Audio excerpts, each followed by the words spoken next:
এটা কি হচ্ছে মা? এটা করইলার ভর্তা হচ্ছে। ও, মানে এটা কি করা হবে?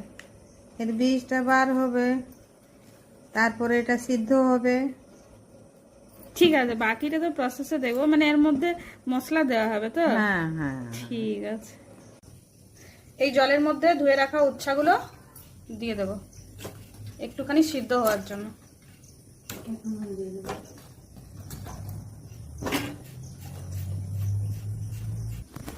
দিয়ে দেবো একটু লবণ।